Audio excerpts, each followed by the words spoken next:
विशदप्रभाजालोल्लासोपतसकलाञ्चितमसे जगज्जन्मस्थेम प्रलयरचनाशीलोक्ते नमो शेषाम्नाय स्मृतिहृदयदीप्ताय हरये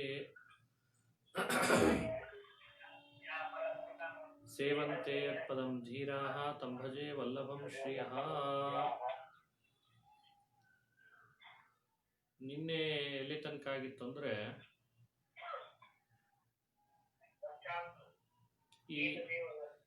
ಇನ್ನು ಮುಂದೆ ಒಂದು ಸ್ವಲ್ಪ ಕಷ್ಟದ ವಿಷಯ ಪ್ರಾರಂಭ ಆಗ್ತದೆ. ಈ ವಿಷಯ ನನ್ನ PhD ಯಲ್ಲಿ ಬಂದದ್ದು. ಇನ್ನು ಮುಂದೆ ಹೇಳುವ ವಿಷಯ ಇದು ಮಾಯಾವಾದವನ್ನ ನಿರಾಕರಣೆ ಮಾಡುವಂತ ಒಂದು ಸಂದರ್ಭ ಬರ್ತದೆ. ಇಲ್ಲಿ ಜಯತೀರ್ಥರು ಅದನ್ನು ಹೇಗೆ ನಿರಾಕರಣೆ ಮಾಡ್ತಾರೆ ಅದನ್ನ ಅದ್ವೈತ ದೀಪಿಕಾ ಅನ್ನೋ ಗ್ರಂಥದಲ್ಲಿ ಜಯತೀರ್ಥರ ಸುಧಾ ವಾಕ್ಯಗಳನ್ನು ಅವರು ನಿರಾಕರಣೆ ಮಾಡ್ತಾರೆ. ಮತ್ತೆ ಅವರು ಹೇಗೆ ನಿರಾಕರಣೆ ಮಾಡ್ತಾರೆ ಅದನ್ನು ಮತ್ತೆ ಪುನಃ ನಿರಾಕರಣೆಯನ್ನ ವನಮಾಲಿ ಮಿಶ್ರರು ಮಾಡ್ತಾರೆ. ಇಲ್ಲಿ ಬಂದ ಅನೇಕ ಸುಧಾ ವಾಕ್ಯಗಳನ್ನ ಅಲ್ಲಲ್ಲಿ ಜಯತೀರ್ಥರದ್ದನ್ನೇ ತಗೊಂಡು ಅದ್ವೈತ ದೀಪಿಕಾ ಗ್ರಂಥದಲ್ಲಿ ನಿರಾಕರಣೆ ಮಾಡಿದ್ದಾರೆ. ಆ ಅದ್ವೈತ ದೀಪಿಕಾದಲ್ಲಿ ಇಲ್ಲಿ ಬಂದದ್ದನ್ನೆಲ್ಲ ತಗೊಂಡು ಮತ್ತೆ ವನಮಾಲಿ ಮಿಶ್ರರು ಚಂಡಮಾರುತ ಅಂತ ನನ್ನ PhD ವರ್ಕ್ ಇದೆ, ಅವರು ಮತ್ತೆ ಪುನಃ ಸುಧಾವನ್ನ ಸಮರ್ಥನೆ ಮಾಡಲಿಕ್ಕೆ ಅವರು ಮಾಡ್ತಾರೆ. ಹಿಂಗಾಗಿ ಇವೆಲ್ಲ ವಿಷಯಗಳು ತುಂಬಾ ಅಮೂಲ್ಯವಾದ ವಿಷಯ. ಮೊನ್ನೆ ಬಂದದ್ದು ಅಷ್ಟೇ. ಹೌದ್ರಿ, ಹೌದು. ಇವೆಲ್ಲ ವಿಷಯಗಳು ಸಿಕ್ಕಾಪಟ್ಟೆ ಬರ್ತಾವಲ್ಲಿ.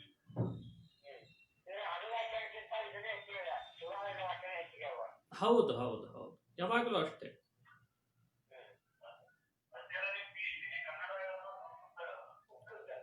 ಕನ್ನಡ ಯಾರು ಕೇಳಲ್ಲ, ನಮ್ದೆಲ್ಲ ಬರೀ ಸಂಸ್ಕೃತ ಮಾತ್ರ.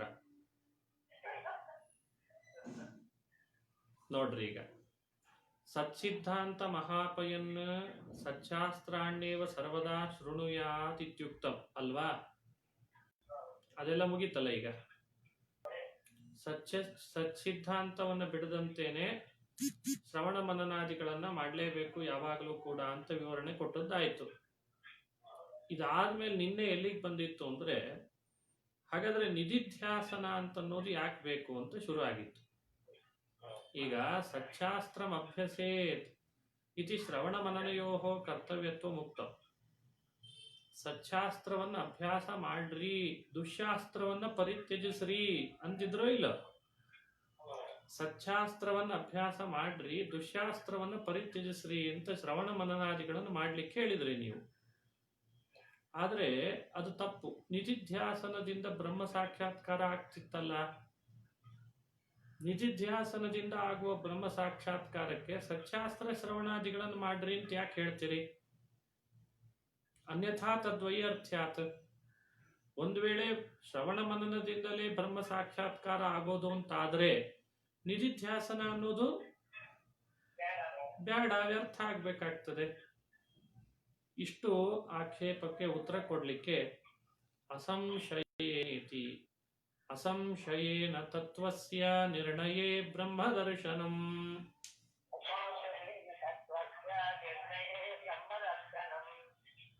ಸಂಶಯ ಶಬ್ದೇನ ವಿಪರ್ಯೋಪಿ ಲಕ್ಷ್ಯತೆ. ಇಲ್ಲಿ ಸಂಶಯ ಅಂತ ಶಬ್ದ ಆಡಿದ್ದಾರೆ. ಸಂಶಯ ಅಂತನ್ನೋ ಶಬ್ದದಿಂದ ಭ್ರಮವನ್ನು ಇಟ್ಕೊಳ್ಬೇಕು. ಅಂದ್ರೆ ಭ್ರಮ ಹಾಗೂ ಸಂಶಯ ಇವೆರಡೂ ಇಲ್ದಂತಾಗದ ಮೇಲೆ ಭಗವಂತನ ಸಾಕ್ಷಾತ್ಕಾರ ಮಾಡ್ಕೊಳ್ಳಿಕ್ಕಾಗ್ತದೆ. ನಿರ್ಣಯೇ ಸತಿ ನಿಧಿಧ್ಯಾಸನೇನ ಬ್ರಹ್ಮದರ್ಶನಂ ಭವತಿ ಇತಿ ಯೋಜ್ಯಂ. ಮನುಷ್ಯರಿಗೆ ತತ್ವದ ನಿರ್ಣಯ ಆದಾಗಲೇನೆ ಧ್ಯಾನ ಮಾಡಿದ ಮೇಲೆ ಬ್ರಹ್ಮನ ಸಾಕ್ಷಾತ್ಕಾರ ಆಗ್ಬೇಕು. ತತ್ವದ ನಿರ್ಣಯ ಆಗದೇನೆ ಹಾಗೆ ಭಗವಂತನ ಧ್ಯಾನ ಮಾಡ್ಲಿಕ್ಕೆ ಕೂತ ಅಂತಂದ್ರೆ ಮಧ್ಯದಲ್ಲಿ ಸಂಶಯ ಭ್ರಮ ಬರ್ಲಿಕ್ಕೆ ಶುರು ಆಗ್ಬಿಡ್ತದೆ. ಬ್ರಹ್ಮನ ಸಾಕ್ಷಾತ್ಕಾರ ಆಗೋದೇ ಇಲ್ಲ. ನೋಡ್ರಿ ಹೇಗಿದೆ ಕ್ರಮ ಅಂತ ಹೇಳ್ಕೊಡ್ತಾರೆ. ಏತದುಕ್ತಂ ಭವತಿ ಸತ್ಯಂ ನಿಧಿಧ್ಯಾಸನಂ ಬ್ರಹ್ಮದರ್ಶನ ಸಾಧನಂ ಇತಿ. ಬ್ರಹ್ಮನ ಸಾಕ್ಷಾತ್ಕಾರಕ್ಕೆ ನಿಧಿಧ್ಯಾಸನ ಅನ್ನೋದು ಸಾಧನವೇ. ಆ ಸಾಧನ ಅಂತನ್ನೋದು ಸತ್ಯವೇ. ಕಿಂತು ತತ್ಸಿದ್ಧಯೇ ಶ್ರವಣ ಮನನೇ ಅಪಿ ಕರ್ತವ್ಯೇ.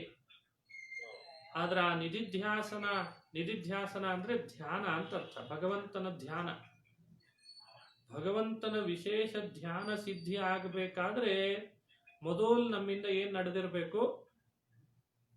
ಶ್ರವಣ ಹಾಗೂ ಮನನಗಳು ನಡೆದಿರಬೇಕು. ಶ್ರವಣ ಮನನಗಳನ್ನ ಮಾಡಿದಲ್ಲಿ ಭಗವಂತನ ಧ್ಯಾನ ಮಾಡ್ಲಿಕ್ಕೆ ಆಗ್ತದೆ. ಯಾರು ಶ್ರವಣ ಮನನಗಳನ್ನೇ ಮಾಡಿರೋದಿಲ್ಲಲ್ಲ, ಅವರಿಗೆ ಧ್ಯಾನ ಮಾಡ್ಲಿಕ್ಕೆ ಆಗಲ್ಲ. ಅವಿತಥಂ ಹೇಳ್ರಿ.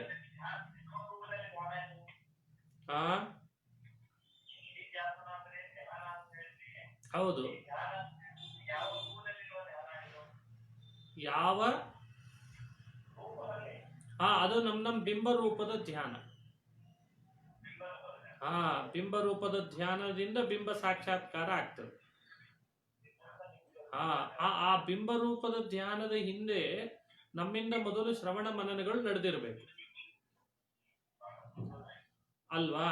ಅವ್ರೇನ್ ಕೇಳಿದ್ರು ಪೂರ್ವ ಪಕ್ಷ ಮಾಡೋರು, ಶ್ರವಣ ಮನನಗಳನ್ನು ಯಾಕೆ ತಂದು ಹಾಕ್ತೀರಿ, ನೇರವಾಗಿ ಧ್ಯಾನನೇ ಸಾಕಲ್ಲ ಅವನ ಸಾಕ್ಷಾತ್ಕಾರಕ್ಕೆ ಅಂತ ಅವ್ರು ಕೇಳಿದ್ರು. ಅದಕ್ಕೆ ಉತ್ತರ ಕೊಡ್ತಿದ್ದಾರೆ, ನೇರವಾಗಿ ಭಗವಂತನ ರೂಪದ ಧ್ಯಾನ ಮಾಡಬಾರ್ದು, ಮಾಡ್ಲಿಕ್ಕೆ ಆಗಲ್ಲ ಅಂತಾರೆ. ಯಾಕೆ? ಆ ಮಾಡ್ಲಿಕ್ಕೆ ಹೋದ್ರೆ ಮಧ್ಯದಲ್ಲಿ ಸಂಶಯ ಹುಟ್ಕೋತದೆ, ಏನೇನೋ ಪ್ರಶ್ನೆ ಬರ್ಲಿಕ್ಕೆ ಶುರು ಆಗ್ತದೆ. ಆವಾಗ ಧ್ಯಾನ ನಿಂತು ಹೋಗ್ತದೋ ಇಲ್ಲ? ನೋಡ್ರಿ, ಅವಿತಥಂ ಬ್ರಹ್ಮ ಅನುಚಿಂತನಂ ಹಿ ನಿಧಿಧ್ಯಾಸನಂ. ಇಲ್ಲಿ ಸ್ಪಷ್ಟ ಬರೀತಾರೆ. ನಿಧಿಧ್ಯಾಸನ ಅಂದ್ರೆ ಏನು? ಅವಿತಥಂ ಬ್ರಹ್ಮ ಅನುಚಿಂತನಂ. ವಿತಥ ಅಂದ್ರೆ ಸುಳ್ಳು, ಅವಿತಥ ಅಂದ್ರೆ ಸತ್ಯ ಅಂತ ಅರ್ಥ. ಸತ್ಯವಾದ ಬ್ರಹ್ಮನ ಅನುಚಿಂತನ ಮಾಡೋದಕ್ಕೆ, ಬ್ರಹ್ಮನನ್ನ ಮೇಲಿಂದ ಮೇಲೆ ಚಿಂತಿಸೋದಕ್ಕೆ ಏನಂತ ಕರೀತಾರೆ? ನಿಧಿಧ್ಯಾಸನ ಅಂತ ಕರೀತಾರೆ. ವಿತಥಾನುಚಿಂತನಸ್ಯ ಚತುರ್ಥೆ ನಿರಾಕರಿಷ್ಯಮಾಣತ್ವಾತ್. ವಿತಥ ಅಂದ್ರೆ ಸುಳ್ಳು ಅಂತ ಅರ್ಥ. ಸುಳ್ಳಾದದ್ದನ್ನು ಚಿಂತನೆ ಮಾಡಬಾರದು ಅಂತ ಮುಂದೆ 4ನೇ ಅಧ್ಯಾಯದಲ್ಲಿ ಆಚಾರ್ಯರೇ ನಿರಾಕರಣೆ ಮಾಡ್ತಾರೆ. ನಚ ಅವಿದಿತಸ್ಯ ಅನುಚಿಂತನಂ ಸಂಭವತಿ. ಯಾವುದ್ರ ಬಗ್ಗೆ ತಿಳಿದೇ ಇಲ್ವೋ ಅವನನ್ನ ನಾವು ಚಿಂತನೆ ಮಾಡ್ಲಿಕ್ಕಾಗ್ತದ? ತಿಳಿದ್ರೆ ತಾನೇ ಆ ಭಗವಂತನ ಬಗ್ಗೆ ಚಿಂತನೆ ಮಾಡೇವು. ತದ್ವೇದನಾರ್ಥಂ ಶ್ರವಣಂ ಅಭ್ಯರ್ಥನೀಯಂ. ಹಾಗಾದ್ರೆ ಆ ಪರಬ್ರಹ್ಮನನ್ನ ಧ್ಯಾನ ಮಾಡಬೇಕಾದ್ರೆ ಅವನ ತಿಳುವಳಿಕೆ ಇರಬೇಕು. ಅವನ ತಿಳುವಳಿಕೆ ಬರಬೇಕಾದ್ರೆ ಶ್ರವಣ ಮಾಡಲೇಬೇಕು. ಶ್ರವಣದ ಕಡೆಯಲ್ಲಿ ನಾವು ಹೋಗಲೇಬೇಕು. ಶ್ರವಣದಿಂದ ಏನಾಗ್ತದೆ ಬರೀತಾರೆ. ಶ್ರುತೇಚ ಅರ್ಥೆ ಲಿಂಗಾಭಾಸ ಪ್ರತಿಭಾಸೇನ ಸಂಶಯ ವಿಪರ್ಯೋದೇನ ವಿತತಂ ತದ್ಭವತಿ ಇತಿ ತದ್ಯುದಾಸ ಹೇತು ಮನನಮಪ್ಯೇಷ್ಟವ್ಯಂ ಇತಿ. ಶ್ರುತೇಪಿ ಅರ್ಥೆ. ಶ್ರುತೇಚ ಅರ್ಥೆ ಅಂದ್ರೆ ಯಾವ ವಸ್ತುವಿನ ಬಗ್ಗೆ, ಯಾವ ಅರ್ಥದ ಬಗ್ಗೆ ನಾವು ಶ್ರವಣ ಮಾಡ್ತೇವಲ್ಲ, ಶ್ರವಣ ಮಾಡಿದ ಮೇಲೆ ಏನಾಗ್ತದೆ ಅಂದ್ರೆ ಲಿಂಗಾಭಾಸ ಪ್ರತಿಭಾಸೇನ ಸಂಶಯ ವಿಪರ್ಯ ಉದಯೇನ ವಿತತಂ ತದ್ಭವತಿ ತದ್ಯುದಾಸ ಹೇತು ಮನನಮಪಿ ಏಷ್ಟವ್ಯಂ. ಆಗ ಒಂದಿಷ್ಟು ನಮ್ಮ ಮನಸ್ಸಿನೊಳಗೆ ಲಿಂಗಾಭಾಸಗಳು ಪ್ರತಿಭಾಸ ಆಗ್ಲಿಕ್ಕೆ ಶುರು ಆಗ್ತವೆ. ಸಂಶಯ ಹಾಗೂ ಭ್ರಮ ಇವುಗಳು ಹುಟ್ಟುತ್ತವೆ. ಅವುಗಳೆಲ್ಲವೂ ಕೂಡ ನಾಶ ಮಾಡ್ಕೊಳ್ಬೇಕಾದ್ರೆ ಯಾವುದು ಬೇಕಾಗ್ತದೆ? ಚೆನ್ನಾಗಿ ನಾವು ಮನನವನ್ನು ಮಾಡಲೇಬೇಕು. ಹಾಗಾಗಿ ಮನನಕ್ಕೂ ಶ್ರವಣಕ್ಕೂ ಎಷ್ಟು ಕಾರ್ಯಕಾರಣ ಭಾವ ಇದೆ ಅಂತ ಗೊತ್ತಾಯ್ತೋ ಇಲ್ಲ?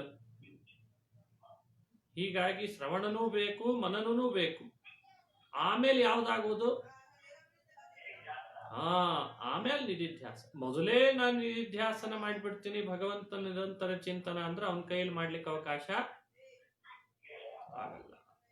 ಈ ಅಭಿಪ್ರಾಯವನ್ನು ಮನಸ್ಸಿನಲ್ಲಿಟ್ಟುಕೊಂಡು ಆಚಾರ್ಯರು ಅನುವ್ಯಾಖ್ಯಾನದಲ್ಲಿ ಅಸಂಶಯೇನ ತತ್ವಸ್ಯ ನಿರ್ಣಯೇ ಬ್ರಹ್ಮದರ್ಶನಂ ಅಂತಂದ್ರು. ಸರಿ ಹೋಯ್ತಾ ಅಭಿಪ್ರಾಯ? ಇನ್ನು ಇದರ ಮೇಲೆ ಕೆಲವರ ಆಕ್ಷೇಪ. ಅವಾಗ್ಲೇ ಹೇಳಿದ್ನಲ್ಲ, ಏನ್ ಆಕ್ಷೇಪ ಅಂತ ನೋಡ್ರಿ. ಈಗ ಅನ್ನೇ ಪುನರ್ಮನ್ಯಂತೆ ಶ್ರವಣ ಬೇಕು, ಮನನ ಬೇಕು, ನಂತರ ನಿಧಿಧ್ಯಾಸನ, ಆಮೇಲೆ ಭಗವಂತನ ಸಾಕ್ಷಾತ್ಕಾರ ಅಂತ ಮಧ್ವಾಚಾರ್ಯರು ವಿವರಣೆ ಕೊಟ್ರಲ್ಲ. ಈಗ ಇದ್ರ ಬಗ್ಗೆ ಕೆಲವು ಮಾತು. ಅನ್ನೇ ಪುನರ್ಮನ್ಯಂತೆ. ಕೆಲವರು ಹೀಗೆ ಅಭಿಪ್ರಾಯ ಹೇಳ್ತಾರೆ. ಏನಂತ? ಶ್ರವಣಮೇವ ಬ್ರಹ್ಮಾಪರೋಕ್ಷ ಜ್ಞಾನ ಸಾಧನಂ. ಶ್ರವಣವೇನೇ ಭಗವಂತನ ಸಾಕ್ಷಾತ್ಕಾರಕ್ಕೆ ಸಾಧನ ಅಂತ ಹೇಳ್ತಾರೆ. ನೋಡ್ರಿ ಹೇಗಿದೆ, ಉಲ್ಟಾ ಇದೆ ಇದು. ಮಧ್ವಾಚಾರ್ಯ ಅಂತಾರೆ ಶ್ರವಣದಿಂದ ಮನನದಿಂದ ಭಗವಂತನ ನಿಧಿಧ್ಯಾಸನ ಮಾಡಿ, ನಿಧಿಧ್ಯಾಸನದಿಂದ ಭಗವಂತನ ಸಾಕ್ಷಾತ್ಕಾರ ಮಾಡಿಕೊಳ್ಬೇಕು ಅನ್ನೋದು ಮಧ್ವಾಚಾರ್ಯ ಹೇಳಿದ್ರು. ಇವರೆಂದ್ರು ಶ್ರವಣನೇನೆ ಬ್ರಹ್ಮ ಅಪರೋಕ್ಷ ಜ್ಞಾನಕ್ಕೆ ಸಾಧನ ಅಂತ ಶುರು ಮಾಡಿದ್ರಿ ಇವರು. ಮತ್ತೆ ಮನನ ಮತ್ತು ನಿಧಿಧ್ಯಾಸನಗಳು ಯಾಕೆ ಬೇಕಾಗಾದ್ರೆ ಅಂತ ಕೇಳ್ತಿರಲ್ಲ, ಅದು ಶ್ರವಣಕ್ಕೆ ಅಂಗ ಅಂತದ್ದು. ನೋಡ್ರಿ, ಎಲ್ಲ ಉಲ್ಟಾ. ಶ್ರವಣಂ ಪ್ರತಿ ಫಲೋಪಕಾರಿ ಅಂಗಭೂತೆ ಅಂತಂತಾರೆ.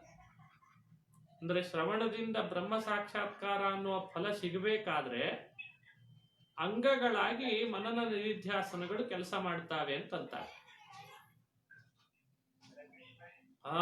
ಅಸಂಭಾವನಾ ವಿಪರೀತ ಭಾವನಾಖ್ಯ ಚಿತ್ತ ವಿಕ್ಷೇಪ ಪ್ರತಿಬದ್ಧಂ ಹಿ ಬ್ರಹ್ಮಾಪರೋಕ್ಷ ಜ್ಞಾನಂ ನ ಅವಿದ್ಯಾ ಅವಿದ್ಯಾ ನಿರ್ಮೂಲನಸ್ಯ ಇರ್ಬೇಕದು. ಅವಿದ್ಯಾ ನಿರ್ಮೂಲನಸ್ಯ ಇಷ್ಟಂ ಮನನಾದಿಕಂಚ ಪ್ರತಿಬಂಧಕಂ ನಿವರ್ತಯತಿ ಇತಿ. ಇಷ್ಟು ಕೂಡ ಬೇರೆಯವರು ವಾದ.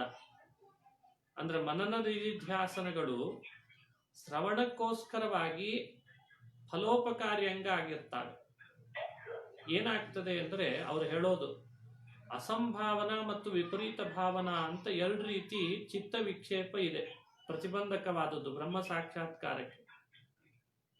ಆ ಪ್ರತಿಬದ್ಧವಾದಂಥ ಏನಿದೆ ಅದು ಅಪರೋಕ್ಷ ಜ್ಞಾನ, ಅದಕ್ಕೆ ಅವಿದ್ಯಾ ಕಾರಣ ಆಗಿರ್ತದೆ. ಅಂಥ ಅವಿದ್ಯಾವನ್ನು ನಿರ್ಮೂಲನ ಮಾಡಲಿಕ್ಕೆ ಅಷ್ಟು ಸುಲಭ ಸಾಧ್ಯ ಆಗ್ತಿರೋದಿಲ್ಲ. ಹಾಗಾಗಿ ಮನನ ಮಾಡೋದ್ರಿಂದ, ಮನನ ಮತ್ತು ನಿಧಿಧ್ಯಾಸನ ಮಾಡೋದ್ರಿಂದ ಪ್ರತಿಬಂಧಕವಾದದ್ದು ನಿವೃತ್ತಿ ಆಗ್ತದಂತ. ಹಾಗಾಗಿ ಮನನ ಮತ್ತು ನಿಧಿಧ್ಯಾಸನ ಏನ್ ಮಾಡ್ತದೆ ಅಂತಾರವರು, ಆ ಪ್ರತಿಬಂಧಕವಾಗಿ ಕೂತಂತಹದ್ದನ್ನು ನಿವೃತ್ತಿಗೊಳಿಸ್ಬಿಡ್ತದೆ.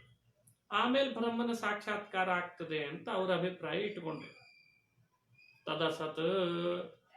ಹೀಗೆ ಶ್ರವಣಕ್ಕೆ ಬ್ರಹ್ಮ ಅಪರೋಕ್ಷ ಜ್ಞಾನ ಸಾಧನತ್ವ ಹೇಳಿದ್ದು, ಮನನ ನಿಧಿಧ್ಯಾಸನವನ್ನ ಶ್ರವಣಕ್ಕೆ ಅಂಗ ಅಂತ ಹೇಳಿದ್ದು, ಇದೆಲ್ಲವೂ ತಪ್ಪು ಅಂತಾರೆ ಟೀಕಾಕೃತ್ಪಾದರು. ಯಾಕೆ? ಇದೇ ನೋಡ್ರಿ, ದೊಡ್ಡ ವಾದ ಇದು, ಬಹಳ ದೊಡ್ಡ ವಾಕ್ಯಾರ್ಥನ ಇದು. ಈಗ ಭಗವಂತನ ಸಾಕ್ಷಾತ್ಕಾರಕ್ಕೋಸ್ಕರ ತಾನೇ ನಾವು ನೀವು ಹೊರಟಿರೋದು.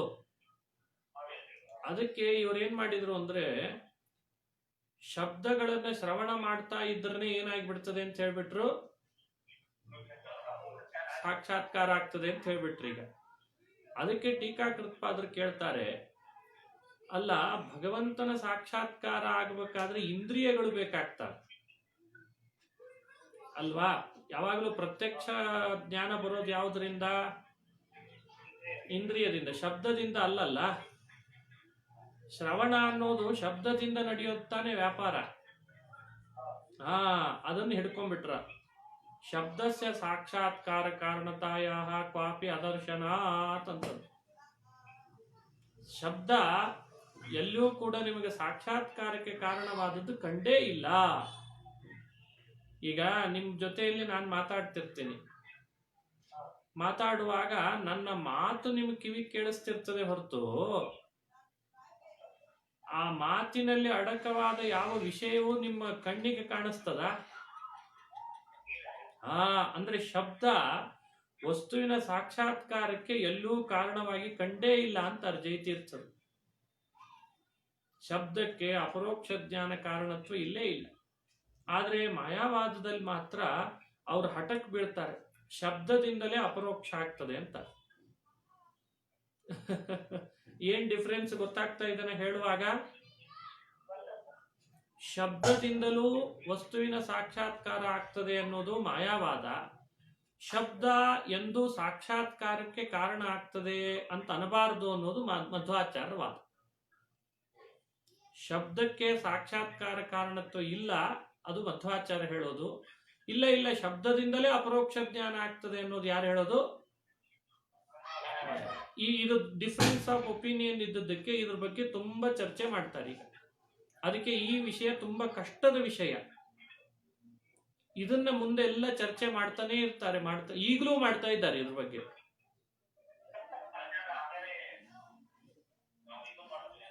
ಹೇಳ್ರಿ, ಏನಾಯ್ತು?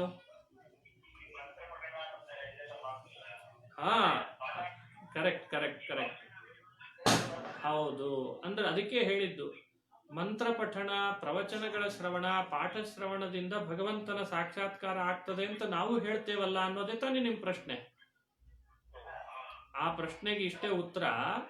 ನಾವು ಹೇಳುವಂತ ಎಲ್ಲ ಮಂತ್ರ ಪಠಣ, ಪಾಠ ಪ್ರವಚನಗಳಿಂದ ಏನಾಗ್ತದೆ ಅಂದ್ರೆ ನಮ್ಮ ಮನಸ್ಸಿನೊಳಗಿರುವ ಸಂಶಯ, ವಿಪರೀತ ತಿಳುವಳಿಕೆಗಳು ದೂರ ಆಗ್ತಾವಷ್ಟೇ. ಡೈರೆಕ್ಟ್ ಆಗಿ ಆಗಲ್ಲ, ನೇರವಾಗಿ ನೇರ ಭಗವಂತನ ಬಗ್ಗೆ ಶಬ್ದ ಕೇಳ್ತಾ ಕೇಳ್ತಾನೆ ಭಗವಂತನ ಸಾಕ್ಷಾತ್ಕಾರ ಆಗಲ್ಲ. ಹಂಗಾಗೋದಾಗಿದ್ರೆ ಎಷ್ಟೋ ಪ್ರಾಣಿಗಳಿಗೆ ಆಗಿಬಿಡ್ಬೇಕು ಮೊದಲು.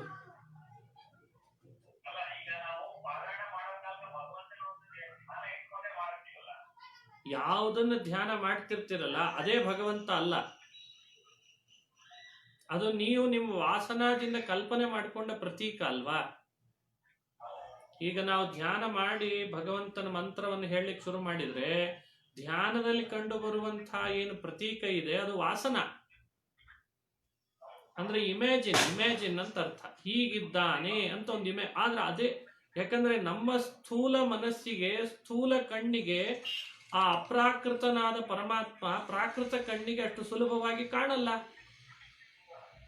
ಅದು ಅಪ್ರಾಕೃತ ಅಲ್ವಾ. ಇಮ್ಯಾಜಿನ್ ಮಾಡಿರ್ತದೆ. ಹೀಗಿದ್ದಾನೆ ಅಂತ ಒಂದು ಇಮ್ಯಾಜಿನ್ ಮೇಲೆ ಹೊರಟಿರ್ತದೆ. ನಿಮ್ಮ ಮಂತ್ರ, ಸ್ತೋತ್ರ, ಪುರಾಣ, ಧ್ಯಾನ ಎಲ್ಲ ಇಮ್ಯಾಜಿನ್.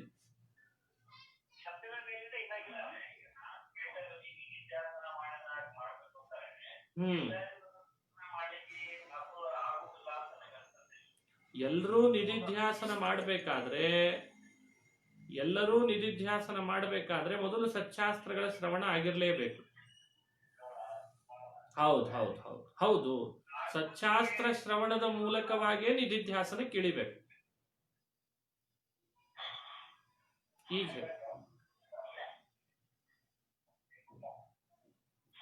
ಅರ್ಥ ಆಯ್ತಾ?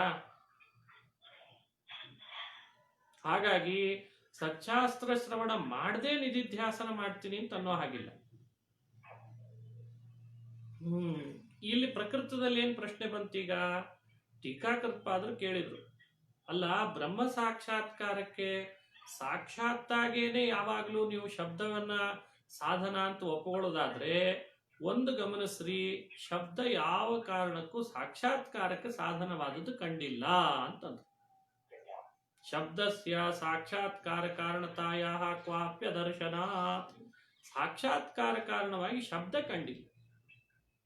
ನೋಡ್ರಿ, ಬ್ರಹ್ಮ ವಿಷಯ ಶಬ್ದವತ್ ಧರ್ಮಾದಿ ವಿಷಯಸ್ಯಾಪಿ ತಥಾತ್ವಾಪತ್ತೇಶ್ಚ. ಸರಳವಾಗಿ ಹೇಳ್ತಾರೆ, ಒಂದು ವೇಳೆ ಶಬ್ದದಿಂದ ವಸ್ತುಗಳ ಸಾಕ್ಷಾತ್ಕಾರ ಆಗೋದು ಅಂತಾಗಿದ್ರೆ ಪುಣ್ಯ ಪಾಪ ಈ ಶಬ್ದಗಳನ್ನು ಕಿವಿಯಿಂದ ಕೇಳ್ತೇವೋ ಇಲ್ಲ? ಹಾಗಾದ್ರೆ ಪುಣ್ಯ ಪಾಪಗಳು ನಮ್ಮ ಕಣ್ಣಿಗೆ ಬೀಳ್ಬೇಕು. ಪುಣ್ಯ ಪಾಪ ಕಣ್ಣಿಗೆ ಬೀಳೋದು ಅಂತಿದೇನಾ? ಹಾಗಾಗಿ ಶಬ್ದ ಕೇಳ್ತಲ್ಲ, ಮತ್ತೆ ಕಣ್ಣಿಗೆ ಬೀಳಿ. ಶಬ್ದ ಸಾಕ್ಷಾತ್ಕಾರವನ್ನು ಉಂಟು ಮಾಡುತ್ತದೆ ಅಂತ ಆದ್ರೆ ಪುಣ್ಯ ಪಾಪಗಳ ಸಾಕ್ಷಾತ್ಕಾರವನ್ನು ಉಂಟು ಮಾಡ್ಲಿ. ನಚ ವಿಶೇಷೇತುರಸ್ತಿ. ಧರ್ಮಾದಿ ವಿಷಯಕ ಶಬ್ದ ಧರ್ಮಾದಿ ಸಾಕ್ಷಾತ್ಕಾರವನ್ನು ಉಂಟು ಮಾಡದೇ ಇರೋದಕ್ಕೂ ಬ್ರಹ್ಮಾದಿ ವಿಷಯಕ ಶಬ್ದಗಳು ಬ್ರಹ್ಮನ್ ಸಾಕ್ಷಾತ್ಕಾರವನ್ನು ಉಂಟು ಮಾಡ್ತದೆ ಅಂತ ಹೇಳೋದಕ್ಕೂ ಯಾವುದೇ ತರದ ವ್ಯತ್ಯಾಸ ಹೇಳಲಿಕ್ಕೆ ಬರಲ್ಲ. ಏನ ಬ್ರಹ್ಮ ವಿಷಯಸ್ಯೈವ ತದ್ಭಾವ ನ ಧರ್ಮಾದಿ ವಿಷಯಸ್ಯ ಇತಿ ಪ್ರತೀಮಃ. ಒಂದು ವೇಳೆ ಹಾಗೆ ವ್ಯತ್ಯಾಸ ಹೇಳಲಿಕ್ಕೆ ಏನಾದರೂ ಬಂದಿದ್ರೆ ಗಮಕವನ್ನ ಬ್ರಹ್ಮಾದಿ ವಿಷಯಕ ಸಾಕ್ಷಾತ್ಕಾರ ಬರ್ಲಿಕ್ಕೆ ಇದು ಕಾರಣ ಇದೆ, ಧರ್ಮಾದಿ ವಿಷಯಕ ಸಾಕ್ಷಾತ್ಕಾರ ಬರದೇ ಇರೋದಕ್ಕೆ ಇದು ಕಾರಣ ಇದೆ ಅಂತ ನೀವು ಹಾಗೆ ಹೇಳ್ಬೋದಾಗಿತ್ತು ವಿಶೇಷವಾದ ಗಮಕವನ್ನ. ಹಾಗಿಲ್ಲಲ್ಲ. ಪ್ರತ್ಯಕ್ಷ ಲಕ್ಷಣಾಕ್ರಾಂತತೆಯ ಶಬ್ದಸ್ಯ ತತ್ರ ಅಂತರ್ಭಾವಶ್ಚ ಆಪದ್ಯೇತ. ಇನ್ನೂ ಒಂದು ಸ್ವಾರಸ್ಯ ಹೇಳಿದ್ರು, ಪ್ರತ್ಯಕ್ಷ ಲಕ್ಷಣ ಆಕ್ರಾಂತತೆಯ. ಒಂದು ವೇಳೆ ಶಬ್ದದಿಂದ ಸಾಕ್ಷಾತ್ಕಾರ ಆಗೋದು ಅಂತ ಆದ್ರೆ ಏನ್ ಬಾಧಕ? ಪ್ರತ್ಯಕ್ಷ ಲಕ್ಷಣ ಆಕ್ರಾಂತ ಆಯ್ತು. ಶಬ್ದ ಶ್ರವಣ ಆದ ಕೂಡ್ಲೇನೆ ವಸ್ತುಗಳ ಸಾಕ್ಷಾತ್ಕಾರ ಆಗ್ತದೆ ಅಂದ್ರೆ ವಸ್ತು ಸಾಕ್ಷಾತ್ಕಾರ ಜನಕತ್ವನೇ ಪ್ರತ್ಯಕ್ಷ ಲಕ್ಷಣ, ಅದು ಶಬ್ದದಲ್ಲಿ ಬಂತು. ಹಾಗಾದ್ರೆ ಪ್ರತ್ಯಕ್ಷದಲ್ಲೇನೆ ಶಬ್ದವೂ ಅಂತರ್ಭಾವ ಆಗ್ಬೇಕು, ಅದೊಂದು ಪ್ರತ್ಯೇಕ ಪ್ರಮಾಣ ಅಂತ ಅನ್ಲೇಬಾರದು. ಶಬ್ದ ಪ್ರತ್ಯೇಕ ಪ್ರಮಾಣ ಅಂತ ಒಪ್ಪಿದ್ದಾರೆ ನೋಡ್ರಿ, ಎಂಥ ಬಾಧಕವನ್ನು ತೋರಿಸಿದ್ರು ಟೀಕಾಕೃತ್ಪಾದ. ಇದ್ರ ಮೇಲೆ ಹೊಡೆದಾಟ ಶುರು ಆಯ್ತು. ಈಗ ಎಷ್ಟು ದೊಡ್ಡ ಹೊಡೆದಾಟ ಅಂತ ನೋಡ್ರಿ, ಗಮನಿಸ್ರಿ. ಅಥಮತಂ, ಎಲ್ಲೆಲ್ಲಿ ಶಬ್ದ ಕೇಳಿದಾಗ ಅಲ್ಲಿ ಪ್ರತ್ಯಕ್ಷವಾಗಿ ಅಥವಾ ಸಾಕ್ಷಾತ್ಕಾರ ಆಗಿದೆ ಅದನ್ನು ಅವ್ರು ತೋರಿಸ್ತಾರೆ. ನೋಡ್ರಿ, ಅವ್ರು ತೋರಿಸ್ತಾರೆ, ಶಬ್ದ ಕೇಳಿದಾಗ್ಲೂ ಸಾಕ್ಷಾತ್ಕಾರ ಆಗ್ತದೆ ಅಂತ ಅವ್ರು ತೋರಿಸ್ತಾರೆ. ಈಗ ದೃಶ್ಯತೆ ತಾವತ್, ಇದು ಅಂಡರ್ಲೈನ್ ಮಾಡ್ಕೊಳ್ರಿ. ಮಾಯಾವಾದದಲ್ಲಿ ತೋರಿಸುವಂಥ ವಾಕ್ಯ ಉದಾಹರಣೆ, ದಶಮಸ್ತ್ವಮಸಿ ಇತ್ಯಾದಿ ವಾಕ್ಯಸ್ಯ ಸಾಕ್ಷಾತ್ಕಾರ ಕಾರಣತ್ವಂ ಅಂತಂದ್ರು. ಈಗ ದಶಮಸ್ತ್ವಮಸಿ ಅಂತ ಒಂದು ವಾಕ್ಯ ಆಡ್ತಾರೆ ಸಂಸ್ಕೃತದಲ್ಲಿ. 1 2 3 4 5 6 7 8 9 10 ಅಂತ ಹೇಳಬೇಕಾಗಿದೆ. ಒಬ್ಬರನ್ನ ಲೆಕ್ಕ ಹಾಕ್ತಾ ಇರ್ತಾರೆ. ಆ ಲೆಕ್ಕ ಹಾಕುವಾಗ 1 2 3 4 ಅಂತ ಲೆಕ್ಕ ಹಾಕಿ ನಾನು ಎಷ್ಟನೇವನು ಅಂತ ಅವನಿಗೆ ಜಿಜ್ಞಾಸೆ ಬಂದಿರ್ತದೆ. ಈ ಎಣಸವನು ಹೋಗಿ ಅವನಿಗೆ ಏನ್ ಹೇಳ್ಬಿಡ್ತಾನೆ, ನೀನ್ 10ನೇದವ ಅಂತ ಹೇಳ್ತಾರೆ. ನೋಡಿದ್ರ, 10ನೇದವ ಅಂತನ್ನುವಂಥ ವಾಕ್ಯ ತಾನೇ ಅವನ ಕಿವಿಯಿಂದ ಕೇಳಿದ್ದು.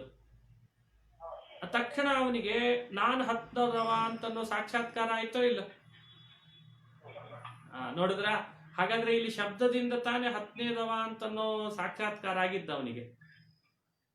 ಹೇಗಿದೆ ಉದಾಹರಣೆ? ದಶಮಸ್ತಮಸಿ, ಇದು ಮಾಯಾವಾದದಲ್ಲಿ ಕೊಟ್ಟಂತಹ ಎಕ್ಸಾಂಪಲ್. ಅಂದ್ರೆ ಶಬ್ದ ವಾಕ್ಯಗಳು ಕೂಡ ಶ್ರವಣ ಆದಾಗ ಸಾಕ್ಷಾತ್ಕಾರವನ್ನು ಹುಟ್ಟಿಸಬಲ್ಲದು. ಎಲ್ಲಿ ಅಂತ ಕೇಳಿದ್ರೆ, ದಶಮಸ್ತಮಸಿ ಅನ್ನೋ ವಾಕ್ಯ ಆಡಿದಾಗ ದಶಮತ್ವದ ಸಾಕ್ಷಾತ್ಕಾರ ಅವನಿಗೆ ಆಗ್ತದೆ. ನೀವೇನಂದ್ರಿ, ವಾಕ್ಯ ಶಬ್ದಗಳಿಂದ ಎಂದೂ ಸಾಕ್ಷಾತ್ಕಾರ ಹುಟ್ಟೋದು ಕಂಡಿಲ್ಲ ಅಂತಂದ್ರಿ. ಕಂಡಿದೆ ಅಂತ ಸರಿ, ಅದನ್ನು ಇಲ್ಲ ಉದಾಹರಣೆ. ದೃಶ್ಯತೆ ತಾವದ್ ದಶಮಸ್ತಮಸಿ ಇತ್ಯಾದಿ ವಾಕ್ಯಸ್ಯ ಸಾಕ್ಷಾತ್ಕಾರ ಕಾರಣತ್ವಂ ನ ಚ ತತ್ರಾಪಿ ಇಂದ್ರಿಯಮೇವ ಕಾರಣಂ ನ ಶಬ್ದ ಇತಿ ಸಾಂಪ್ರತಂ. ಅಲ್ಲ, ದಶಮಸ್ತಮಸಿ ಅಂತನ್ನೋ ಉದಾಹರಣೆಯನ್ನು ಕೊಟ್ರಿ, ಅಲ್ಲಿಯೂ ಕೂಡ ದಶಮತ್ವದ ತಿಳುವಳಿಕೆ ಬಂದದ್ದು ವಾಕ್ಯದಿಂದ ಅಲ್ಲ, ಶಬ್ದದಿಂದ ಅಲ್ಲ, ಇಂದ್ರಿಯದಿಂದಲೇ ಬಂತು ಅಂತ ಹೇಳ್ತೇವೆ ಅಂತ ಅನ್ಬೇಕು ನೀವು. ಅದಕ್ಕೆ ಮಾಯಾವಾದಿಗಳಂತಾರೆ ಇಂದ್ರಿಯವನ್ ಕಾರಣ ಅಂತ ಇಲ್ಲಿ ಹೇಳಿಕ್ ಬರಲ್ಲ ಅಂತಾರೆ. ಯಾಕೆ? ಅವನಿಗೆ ಎಲ್ಲಿವರೆಗೂ ಶಬ್ದ ಆಡಿಲ್ಲ ಅಲ್ಲಿವರೆಗೂ ನಾನು 10ನೇದವ ಅನ್ನೋ ತಿಳುವಳಿಕೆ ಬಂದಿಲ್ಲ. ಅಲ್ಲಿ ತನಕ ಅವನಿಗೆ ಇನ್ನೂ ಜಿಜ್ಞಾಸೆನೇ ಇರ್ತಾ ಇಲ್ಲ. ನಾನ್ ಎಷ್ಟನೇದವ ಅಂತ ಇನ್ನೂ ಮನಸ್ಸಿನಲ್ಲಿ ಅವನಿಗೆ ಜಿಜ್ಞಾಸೆಯಲ್ಲೇ ಇದ್ದ. ಅಂಥ ಜಿಜ್ಞಾಸೆಯಲ್ಲಿದ್ದವನಿಗೆ ಈತ ಬಂದು ದಶಮಸ್ತಮಸಿ ಅಂತ ಇನ್ನೊಬ್ಬ ವಾಕ್ಯ ಆಡ್ದಾಗಲೇನೆ ಅವನಿಗೆ ಮನಸ್ಸಿನೊಳಗೆ ದಶಮತ್ವದ ಸಾಕ್ಷಾತ್ಕಾರ ಆಗಿತ್ತು ಅಲ್ವಾ? ಅಂದ್ರೆ ಶಬ್ದಸ್ಯಾಪಿ ಅನ್ವಯ ವ್ಯತಿರೇಕ ಸಿದ್ಧತ್ವ ಅಂತಂತಂದು. ಶಬ್ದ ಅಲ್ಲಿ ಸಾಕ್ಷಾತ್ಕಾರಕ್ಕೆ ಕಾರಣ ಅಂತ ನಾವು ಸುಮ್ನೆ ಹೇಳಲಿಲ್ಲ. ಶಬ್ದ ಇದ್ದಾಗ ದಶಮತ್ವದ ಸಾಕ್ಷಾತ್ಕಾರ ಅವನಿಗೆ ಬಂತು. ದಶಮತ್ವದ ಸಾಕ್ಷಾತ್ಕಾರ ಯಾವಾಗ ಬಂದಿದೆ ಅವಾಗೆಲ್ಲ ಶಬ್ದ ಇದೆ ಹಿಂದೆ. ಹಾಗಾಗಿ ಶಬ್ದಕ್ಕೂ ಸಾಕ್ಷಾತ್ಕಾರಕ್ಕೂ ಅನ್ವಯ ವ್ಯತಿರೇಕ ಇದ್ದುದ್ರಿಂದ ಕಾರ್ಯಕಾರಣ ಭಾವ ಒಪ್ಪಲೇಬೇಕು ಅನ್ನೋದು ಅವ್ರ ವಾದ. ಯಾಕಂದ್ರೆ ಎಲ್ಲೇ ಕಾರ್ಯಕಾರಣ ಭಾವವನ್ನು ನಿಶ್ಚಯಿಸಬೇಕಾದಾಗ ಶಬ್ದಕ್ಕೆ ಅನ್ವಯ ವ್ಯತಿರೇಕದಿಂದ ಸಿದ್ಧಿ ಮಾಡ್ತಾರೆ. ಇಲ್ಲಿ ಅನ್ವಯ ವ್ಯತಿರೇಕ ಇದೆ ಅಂದ್ಮೇಲೆ ಕಾರಣತ್ವ ಒಪ್ಪಬೇಕು. ಇಂದ್ರಿಯಗಳನ್ನು ಕಾರಣ ಅಂತ ಹೇಳಿ ಕೂಡಿಸಬಾರ್ದು, ಶಬ್ದಕ್ಕೆ ಕಾರಣತ್ವ ಒಪ್ಪಬೇಕು ಅಂತ ಅವ್ರದ್ದು ಮಂಡನ ಮಾಡ್ತಾ ಇದ್ದಾರೆ ಮಾಯಾವಾದದ ವಾದ. ಮತ್ತಷ್ಟಕ್ಕೆ ನಿಲ್ಲಿಸ್ಲಿಲ್ಲ. ಅಸ್ತು ತರ್ಹಿ ಇಂದ್ರಿಯಮೇವ ಕರಣಂ ಶಬ್ದಸ್ತು ಸಹಕಾರಿ ಅಂತ ಮತ್ತೆ ಪ್ರಶ್ನೆ ಹಾಕೊಂಡ್ರು. ಅಲ್ಲ, ಅಲ್ಲಿ ಶಬ್ದ ಸಾಕ್ಷಾತ್ಕಾರ ಕಾರಣ ಅಂತ ಅನ್ನೋದು ಬೇಡ, ಮತ್ತೇನು ಇಂದ್ರಿಯನೇ ಕಾರಣ. ಶಬ್ದ ಏನ್ ಮಾಡ್ತದೆ ಅಂದ್ರೆ ಸಹಕಾರಿ ಕಾರಣ. ನೋಡಿದ್ರ, ಶಬ್ದದ ಸಹಕಾರದಿಂದ ಇಂದ್ರಿಯಗಳೇನೆ ಅವನಿಗೆ ದಶಮತ್ವದ ತಿಳುವಳಿಕೆಯನ್ನು ಹುಟ್ಟಿಸಿರ್ತಾವೆ, ಹೊರತು ಶಬ್ದನೇ ಪ್ರಧಾನ ಕಾರಣ ಅಲ್ಲ. ಈ ಅಭಿಪ್ರಾಯದಲ್ಲಿ ಬಂದಿದೆ ಅಂತ ವ್ಯಾಖ್ಯಾನ ಮಾಡ್ತೇವೆ ಅಂತ ನಾವಂದ್ವಿ. ಅದಕ್ಕೆ ಮಾಯಾವಾದಿಗಳಂತ ರೀತಿ ಚೇನ್ನ ವೈಪರೀತ್ಯಸ್ಯಾಪಿ ಸುವಚತ್ವಾತ್ ಅಂತಂದ್ರು. ಅಲ್ಲ, ಶಬ್ದವನ್ನ ಸಹಕಾರಿ ಕಾರಣ ಅಂತ ಹೇಳಿ ಅಲ್ಲಿ ಇಂದ್ರಿಯವನ್ನ ಕಾರಣ ಅಂತ ಮಾಡೋ ಬದಲು ಇಂದ್ರಿಯವನ್ನೇ ಸಹಕಾರಿ ಕಾರಣ ಅಂತ ಹೇಳಿ ಶಬ್ದವನ್ನೇ ಪ್ರಧಾನ ಕಾರಣ ಅಂತ ಯಾಕೆ ಅನ್ಬಾರ್ದು? ನೋಡ್ರಿ ಹ್ಯಾಕ್ ಟ್ವಿಸ್ಟ್ ಮಾಡಿದ್ರು ಗೊತ್ತಾಯ್ತಾ? ಶಬ್ದವನ್ನ ಸಹಕಾರಿ ಕಾರಣ ಅಂತ ಹೇಳಿ ಇಂದ್ರಿಯವನ್ನ ಸಾಧನ ಅಂತ ಅನ್ನೋ ಬದಲು ಇಂದ್ರಿಯವನ್ನೇ ಸಹಕಾರಿ ಅಂತ ಮಾಡಿ ಶಬ್ದವನ್ನೇ ಕಾರಣ ಅಂತ ಯಾಕೆ ಅನ್ಬಾರ್ದು ಅಂತ ಅವ್ರು ನಮ್ಮನ್ನ ಪ್ರಶ್ನೆ ಕೇಳ್ತಾರೆ. ಹಾಗಾಗಿ ಅಲ್ಲಿ ವಿನಿಗಮಕ ಯಾವುದು? ವಿನಿಗಮಕ ಇಲ್ಲ. ಇದೇ ಕಾರಣ ಇದೇ ಸಾಧನ ಅನ್ಲಿಕ್ಕೆ. ಅದಕ್ಕೆ ಹೌದು, ಅದಕ್ಕೆ ಅವ್ರು ಅಂದ್ರು ತಥಾಪಿ ಕುತೋ ವಿನಿಗಮನಂ ಇತಿ ಚೇತ್. ಹಾಗಾದ್ರೆ ಯಾವುದನ್ನ ನಾವಲ್ಲಿ ಗಮಕ ಅಂತ ಇಟ್ಕೊಳ್ಬೇಕು, ಹೇಗೆ ವಿನಿಗಮನ ಮಾಡಬೇಕು? ಅದಕ್ಕೆ ಮಾಯಾವಾದಿಗಳು ಸ್ವಾರಸ್ಯ ಮಾಡಿ ಇಟ್ಬಿಟ್ರು. ಏನು? ಕ್ವಚಿತ್ ನೋಡ್ರಿ, ಕ್ವಚಿತ್ ಬಹಲತಮೇ ತಮಸಿ ಕ್ವಚಿಚ್ಚ ಲೋಚನ ವಿರಹಿಣೋಪಿ ವಾಕ್ಯಾತ್ ದಶಮೋಸ್ಮಿ ಇತ್ಯಪರೋಕ್ಷ ಪ್ರತೀತಿ ದರ್ಶನಾತ್ ಇತಿ ವದಾಮಃ. ನೋಡ್ರಿ, ಇದು ಅಂಡರ್ಲೈನ್ ಮಾಡಿ. ಮಾಯಾವಾದಿಗಳು ಒಂದು ಅಪೂರ್ವ ಕಾನ್ಸೆಪ್ಟ್ ಅನ್ನು ಹುಡುಕಿ ತಗೊಂಡು ಬಂದ್ರು. ಅವ್ರು ಬಹಳ ಕತ್ಲೆ ಇರ್ತದ್ರಪ್ಪ, ಬಹಳ ಕತ್ಲೆ ಇರ್ತದೋ ಇಲ್ಲ. ಇನ್ನೊಂದ್ ಕಡೆ ಕತ್ಲಲ್ಲ, ಕಣ್ಣೇ ಇರಲ್ಲ ಒಬ್ಬ ವ್ಯಕ್ತಿಗೆ. ಏನಿರಲ್ಲ? ಒಂದಾ ಕತ್ಲಿರುವಂತಹ ಪ್ರಸಂಗವಾದ್ರೂ ನೆನಪಿಸ್ಕೊಳ್ರಿ, ಒಂದಾ ಕಣ್ಣೇ ಇಲ್ಲದಂಥ ಕುರುಡನ ಬಗ್ಗೆ ಆದ್ರೂ ಯೋಚನೆ ಮಾಡ್ರಿ. ಇವರಿಬ್ಬರ ಬಗ್ಗೆ ಯಾಕೆ ಕೊಟ್ರು ಉದಾಹರಣೆ ಅಂದ್ರೆ, ಅವರಿಗೆ ಯಾರಾದ್ರೂ ಹೋಗಿ ಆ ಸಮಯದೊಳಗೆ ದಶಮಸ್ತಮಸಿ ಅಂತ ವಾಕ್ಯ ಆಡಿದಾಗ ಆವಾಗ ಅವರಿಗೆ ಅಹಂ ದಶಮಃ ಅಸ್ಮಿ ಅಂತ ಅಪರೋಕ್ಷ ಜ್ಞಾನ ಬರ್ತದೋ ಇಲ್ಲೋ ಹೇಳಿ. ಹೆಂಗಿದೆ ಉದಾಹರಣೆ? ಕ್ವಚಿತ್ ಬಹಲತಮೇ ತಮಸಿ ಅಂದ್ರೆ ಅದಕ್ಕೆ ಬಹಲತಮೇ ತಮಸಿ ಅಂದ್ರೆ ಕಗ್ಗತ್ತಲಾಗಿರ್ತದೆ ಅಂತ ಇರ್ತೇವಲ್ಲ ಕನ್ನಡದಲ್ಲಿ.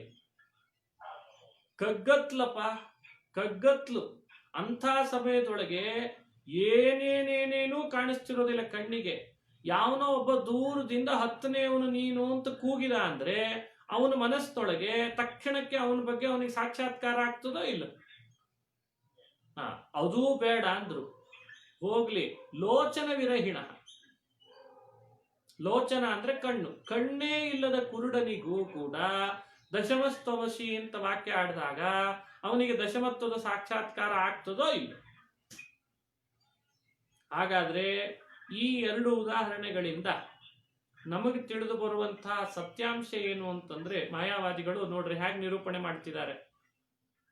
ಕಣ್ಣಿಲ್ಲದ ಕುರುಡನಿಗೂ ಬಹಳಷ್ಟು ಕತ್ತಲು ಕಗ್ಗತ್ತಲಿದ್ವಾಗ್ಲೂ ದಶಮತ್ವದ ಸಾಕ್ಷಾತ್ಕಾರ ಅನ್ನೋದು ವಾಕ್ಯದಿಂದಲೇ ಆದದ್ದು ಕಂಡಿದ್ರಿಂದ ಇಂದ್ರಿಯಗಳು ಬೇಕಂದ್ರೆ ಸಹಕಾರಿ ಕಾರಣಗಳಾಗ್ತಾವೆ.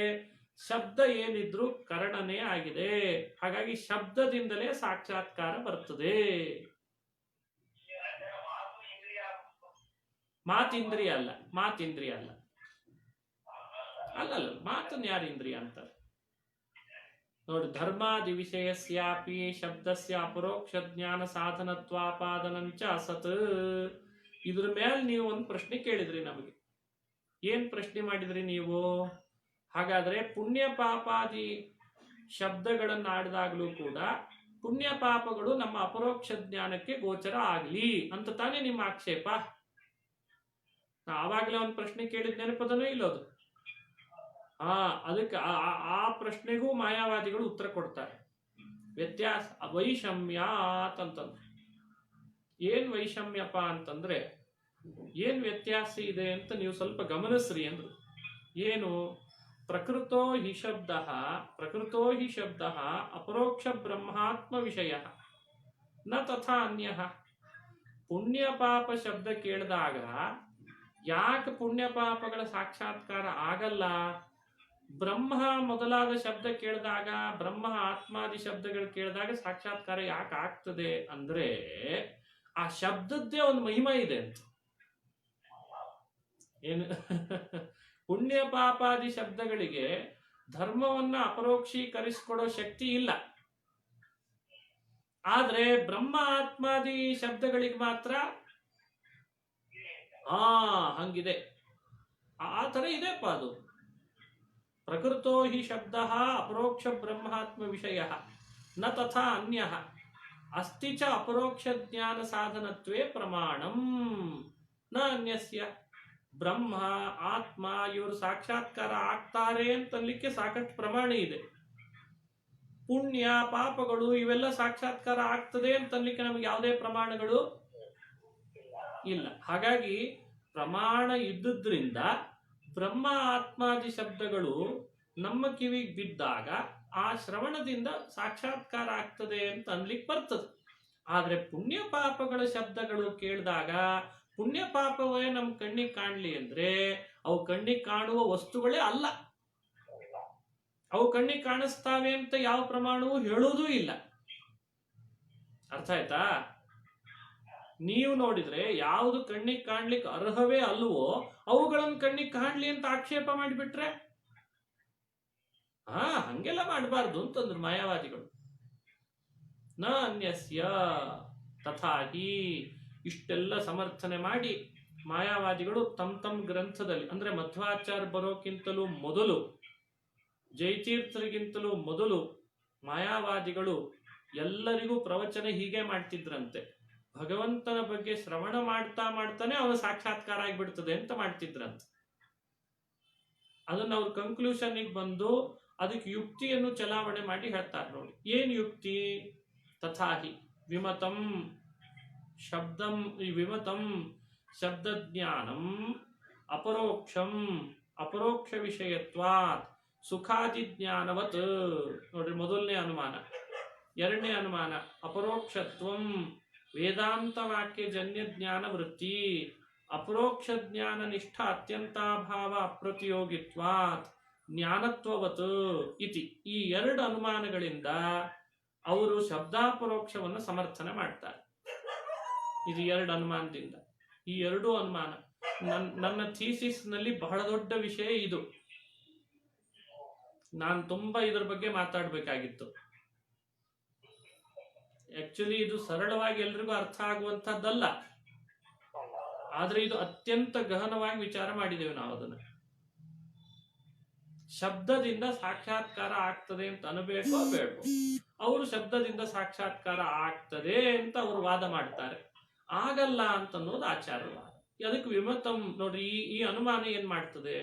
ವಿಮತಂ ಶಬ್ದಜ್ಞಾನಂ ಅಪರೋಕ್ಷಂ ಅಪರೋಕ್ಷ ವಿಷಯತ್ವಾತ್ ಸುಖಾದಿ ಜ್ಞಾನವತ್ತು. ಈಗ ನಮಗೆ ಸುಖಾದಿ ಜ್ಞಾನವಾಗ್ತದೋ ಇಲ್ಲ? ಏನೋ ಒಂದಿಷ್ಟು ಕೆಲಸ ಮಾಡುವಾಗ ಒಂದಿಷ್ಟು ಸುಖವಾಗ್ತದೆ. ಆ ಸುಖಾದಿಗಳ ಅನುಭವ ನಮಗ್ ಬರ್ತದಲ್ಲ, ಅದು ಅಪರೋಕ್ಷ ತಾನೆ. ನಮ್ ಸುಖದ ತಿಳುವಳಿಕೆ ಅನುಮಾನದಿಂದ ಬರೋದಂತೂ ಅಲ್ಲಲ್ಲ. ಯಾರಿಗಾದ್ರೂ ಸುಖದ ತಿಳುವಳಿಕೆ ಅನುಮಾನ ಮಾಡಿ ತಿಳ್ಕೋತಾರ? ಚೇಚೆ. ಸುಖಾದಿ ಜ್ಞಾನ ಯಾವತ್ತಿದ್ರು ಅಪರೋಕ್ಷ ವಿಷಯ. ಹಾಗೆ ಅದು ಅಪರೋಕ್ಷನೂ ಆಗಿರ್ತದೆ. ಹೇಗೋ ಅಪರೋಕ್ಷವಾದ ಸುಖಾದಿ ವಿಷಯಕವಾದ್ರಿಂದಲೇನೆ ಸುಖಾದಿ ಜ್ಞಾನ ಹೇಗೆ ಅಪರೋಕ್ಷನೋ ಹಾಗೆ ವಿಮತಂ ಶಬ್ದ ಜ್ಞಾನಂ ಅಂದ್ರೆ ಬ್ರಹ್ಮನ ಸಾಕ್ಷಾತ್ಕಾರ ಅಂತ ಏನು ಹೇಳ್ತಿದ್ದೇವೆ, ಶಬ್ದದಿಂದ ಬರುವ ಜ್ಞಾನ ಅದು ಕೂಡ ಅಪರೋಕ್ಷವೇ ಆಗಿರ್ತದೆ. ಯಾಕೆ? ಅಪರೋಕ್ಷನಾದ ಬ್ರಹ್ಮ ವಿಷಯಕ ಆದ್ದರಿಂದ. ಹೀಗೆ ಯುಕ್ತಿಯಿಂದಲೂ ಸಮರ್ಥನೆ ಮಾಡ್ಲಿಕ್ಕೆ ಅವರು ಅದನ್ನ ಪ್ರಯತ್ನ ಪಡ್ತಾ ಇದ್ದಾರೆ. ಇದೆಲ್ಲವೂ ಮಾಯಾವಾದಿಗಳ ಗ್ರಂಥದಲ್ಲೇ ಇರುವಂತಹದ್ದನ್ನ ಜಯತೀರ್ಥರು ಬರಿತಾ ಇದ್ದಾರೆ ಇಲ್ಲಿ ಅಷ್ಟೇ. ಇನ್ ಮುಂದೆ ಪ್ಯಾರಾಗ್ರಾಫ್ ನಲ್ಲಿ ಇವುಗಳನ್ನೆಲ್ಲ ಅವರು ವಿಮರ್ಶೆ ಮಾಡ್ತಾರೆ. ಇನ್ನೂ ಮುಗುದಿಲ್ಲ, ಇಲ್ಲಿ ತನಕ ನಿಲ್ಸಿರಿ, ಮುಗಿದು ನಾಳೆ ಮಾಡ್ತೀನಿ.